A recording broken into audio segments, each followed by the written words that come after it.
ओम शांति। ज्ञान की इस यात्रा में आपका स्वागत है। आज हम उस परम सत्य की खोज करेंगे जो हमारे भीतर ही छिपा है, मन की शांति। ये बुद्धिमत्ता का ज्ञान है, उस परम ज्ञानी की ओर जिन्होंने हमें जीवन के सबसे गहरे रहस्य सिखाए।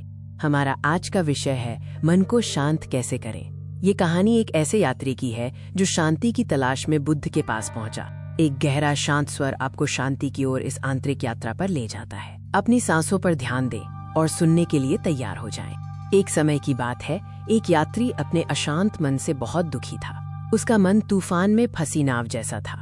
वो शांति की तलाश में भटकता रहा जब तक कि वो एक शांत उपवन में बुद्ध के समीप नहीं पहुंचा। यात्री ने अपने दुख भरे स्वर में पूछा, भगवन, मेरा मन हमेशा बेचैन रहता है, मैं इसे शांत कैसे करूं? बुद्ध ने शांति से मुस्कुराया और यात्री को नदी का एक दृष्टांत दिया। बुद्ध ने अपनी आंखें खोली। उनकी दृष्टि गहरी और शांत थी, जैसे युगों का ज्ञान उनमें समाया हो। बुद्ध ने कहा, वत्स, अपने मन को एक बहती हुई नदी के रूप में कल्पना करो। कभी कभी नदी का पानी गंदला और अशांत होता है और कभी कभी वो स्थिर और निर्मल होता है। जब तुम्हारा मन अशांत होता है तो वो इस गंदले पानी जैसा होता है जिसमें विचार और भावनाएं तेजी से घूमते हैं। यदि तुम जबरदस्ती इसे साफ करने की कोशिश करोगे तो तुम केवल कीचड़ को और हिलाओगे। तुम्हें बस इंतजार करना है और निरीक्षण करना है। मन को शांत करने का रहस्य उसे रोकने में नहीं बल्कि उसका निरीक्षण करने में है। धीरे धीरे जैसे ही तुम निरीक्षण करते हो, पानी खुद ब खुद स्थिर होने लगता है और तुम्हें अपनी वास्तविक छवि दिखाई देती है। अपने विचारों को बादलों की तरह गुजरते हुए देखो, उन्हें पकड़ो मत। ये स्वीकृति ही तुम्हें सच्ची शांति की ओर ले जाएगी। याद रखें, मन को शांत करने का अर्थ है उसे स्वीकार करना, उसे लड़ने की बजाय उसे बहने देना। शांति तुम्हारे भीतर है, उसे खोजने के लिए तुम्हें बस इंतजार करना होगा जब तक कि कीचड़ अपने आप बैठ न जाए। निष्कर्ष ये है, मन से लड़ो मत, उसे स्वाभाविक रूप से स्थिर होने दो। सच्ची शांति यहीं से शुरू होती है। अगले भाग में हम जानेंगे कि विचारों से मुक्ति कैसे पाएं। बुद्धिमत्ता का ज्ञान भाग 2 जल्द ही आ रहा है। बुद्ध की विवेक भाग 2, क्रोध पर विजय, wisdom of Buddha part 2, overcoming anger. आइए हम अपनी यात्रा शुरू करें जहां शांति सर्वोच्च है। प्रस्तुत है बुद्ध की विवेक का भाग 2। एक प्राचीन गांव, बोधि वृक्ष के नीचे तथागत बुद्ध बैठे हैं अपने ध्यान में लीन। आज हम उस कहानी को सुनेंगे जिसने हमें सिखाया कि क्रोध की आग को कैसे शांत किया जाए। उसी गांव में एक व्यक्ति क्रोध से भरा बुद्ध की ओर तेजी से बढ़ रहा था। बुद्ध अपनी ध्यान मुद्रा में स्थिर बैठे थे। उनके चेहरे पर एक अटूट शांति थी। क्रोधित व्यक्ति के कदम तेज थे, जैसे वो अपनी निराशा को व्यक्त करने के लिए बेचैन हो। उस व्यक्ति ने अपनी सारी निराशा, अपना सारा गुस्सा बुद्ध के सामने उड़ेलना शुरू कर दिया। उसने बुद्ध को अपमानित किया, बुरे शब्द कहे और उन पर चिल्लाता रहा। लेकिन बुद्ध ने कोई प्रतिक्रिया नहीं दी। उनका चेहरा शांत, स्थिर और मौन रहा। जब उस व्यक्ति का क्रोध समाप्त हो गया तो वो थक गया और शांत हो गया। उसने अचंभे से बुद्ध को देखा। तब मौन टूट गया। बुद्ध ने धीरे से अपनी आंखें खोली। बुद्ध ने उस व्यक्ति की आंखों में देखा, बिना किसी निर्णय या घृणा के। बुद्ध ने पूछा, यदि कोई आपको उपहार दे और आप उसे स्वीकार न करें तो वो उपहार किसका रहता है? बुद्ध ने आगे कहा, ठीक उसी तरह मैं तुम्हारे क्रोध को स्वीकार करने से मना करता हूँ। उस व्यक्ति ने बुद्ध के शब्दों का अर्थ समझा। क्रोध एक ऐसा जहर है जिसे वो स्वयं पी रहा था। शर्मिंदगी और ज्ञान से भरा वो व्यक्ति धीरे धीरे वहां से चला गया। उसके भीतर एक बड़ा बदलाव आ चुका था। हमेशा याद रखें, कोई आपको तब तक चोट नहीं पहुंचा सकता जब तक आप उनकी नकारात्मकता को स्वीकार नहीं करते। आप अपनी प्रतिक्रिया का चयन करते हैं। बुद्ध की विवेक माइनस भाग 2 देखने के लिए धन्यवाद। ऐसी और ज्ञानवर्धक कहानियों के लिए हमारे साथ बने रहें। Fade in from black, soft deep instrumental music begins. Buddha की ज्ञान, सही कर्म और सफलता। आज हम बुद्ध के उस गहन ज्ञान पर विचार करेंगे जो हमें सही कर्म और वास्तविक सफलता की ओर ले जाता है।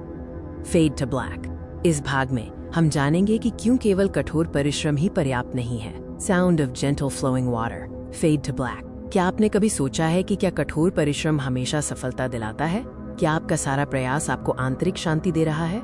Motivational VO starts, fade to black. Buddha सिखाते हैं कि जल्दबाजी और बेचैनी से किया गया कर्म अक्सर खोखला होता है। Fade to black. Sound of rapid sweeping rushing. कल्पना कीजिए एक भिक्षु जो जल्दबाजी में तनाव के साथ पत्तियां बुहार रहा है। उसका शरीर चल रहा है पर मन कहाँ है?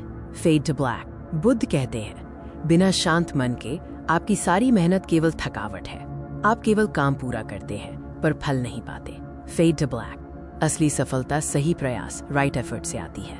ये गति के बारे में नहीं है बल्कि एकाग्रता के बारे में है। Fade to black. Music becomes softer, meditative. अब उस भिक्षु को देखें जो ध्यान में शांत बैठा है। उसकी ऊर्जा बिखरी नहीं है, वो अपने काम में पूर्ण रूप से मौजूद है। Fade to black. सही कर्म वो है जो पूरी जागरूकता और एकाग्रता से किया जाता है। जब मन शांत होता है तो हर क्रिया शक्तिशाली बन जाती है। Fade to black.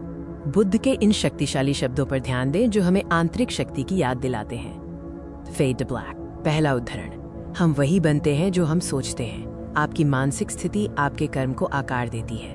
Fade to black. दूसरा उदाहरण, हजारों खाली शब्दों से वो एक शब्द बेहतर है जो शांति लाता है। Fade to black. सफलता केवल बाहरी उपलब्धि नहीं है, ये आंतरिक सद्भाव में निहित है। Fade to black.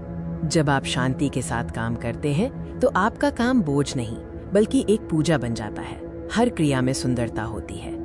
Fade to black. सफलता गति में नहीं बल्कि सही दिशा में है। एक शांत मन ही आपको सही मार्ग दिखाता है। Fade to black. वास्तविक सफलता वो है जो आपके भीतर से आती है, न कि केवल बाहरी प्रशंसा से। Fade to black. तीसरा उदाहरण, बुद्धिमान व्यक्ति अपनी नाव को शांत रखता है भले ही दुनिया में तूफान हो। Fade to black. चौथा उदाहरण, मन ही सब कुछ है, तुम जो सोचते हो वही बन जाते हो। अपने विचारों पर ध्यान दें। Fade to black. सही कर्म और शांत मन ही सच्ची सफलता की कुंजी है। Fade to black. अंतिम उदाहरण, एक दीपक से हजारों दीपक जलाए जा सकते हैं और दीपक का जीवन कम नहीं होता। खुशी बांटने से खुशी कभी कम नहीं होती। Fade to black. अपने कर्म को ध्यान से करें, शांत मन से करें, तभी सफलता सार्थक होगी। अगले भाग में हम जीवन के एक नए सत्य की खोज करेंगे। Music swells and fades out. Fade to black. संगीत एक धीमी ध्यानपूर्ण धुन के साथ शुरू होता है। आज हम उस महान यात्रा के समापन पर खड़े हैं जो हमें जीवन के गहनतम रहस्यों की ओर ले गई है। बोधि वृक्ष के नीचे उस सुनहरे चांद की रोशनी में बुद्ध ने जो ज्ञान प्राप्त किया वो आज भी हमारे जीवन को प्रकाशित कर रहा है। एक अत्यंत गहरी और प्रभावशाली हिंदी आवाज शुरू होती है। ये निष्कर्ष मात्र नहीं है, ये जीवन को परिवर्तित करने का अंतिम संदेश है। हल्की मधुर बांसुरी की धुन धीरे धीरे उठती है जो मन को शांत और केंद्रित करती है। हम अपने निष्कर्ष की नींव उस सार्वभौमिक सत्य पर रखते हैं जिसे कर्म का नियम कहते हैं। बुद्धिमत्ता का मूलभूत सत्य यही है, हर कार्य, विचार और शब्द एक बीज बोता है और उसका फल आपको अवश्य प्राप्त होता है। ये कारण और परिणाम की एक निरंतर सूक्ष्म धारा है। आपके वर्तमान कर्म ही आपके भविष्य का निर्माण करते हैं, चाहे वो सुख हो या दुख। बुद्ध ने हमें जीवन के दुख से मुक्ति का मार्ग स्पष्ट रूप से दिखाया है। 4 आर्य सत्य और अष्टांगिक मार्ग। उन्होंने सिखाया कि दुख अपरिहार्य है लेकिन दुख का निवारण भी संभव है। हमें तृष्णा और अज्ञानता को त्याग कर सही मार्ग पर चलना होगा। सही समझ, सही इरादा, सही वाणी, सही कर्म, सही आजीविका, सही प्रयास, सही सजगता और सही समाधि, ये है वो मार्ग जो आपको परम शांति की ओर ले जाएगा। बुद्धिमत्ता का अंतिम संदेश ये है कि आप ही अपने उद्धार करता है। जीवन परिवर्तन भीतर से शुरू होता है। जागरूकता, करुणा और आंतरिक शांति को अपनाएं। हर क्षण में मौजूद रहें, दूसरों के प्रति दयालु हों और अपने मन को शांत रखें। जब आप अपने भीतर प्रेम और सजगता का अभ्यास करते हैं तो बाहर की दुनिया अपने आप शांत और सद्भावपूर्ण हो जाती है।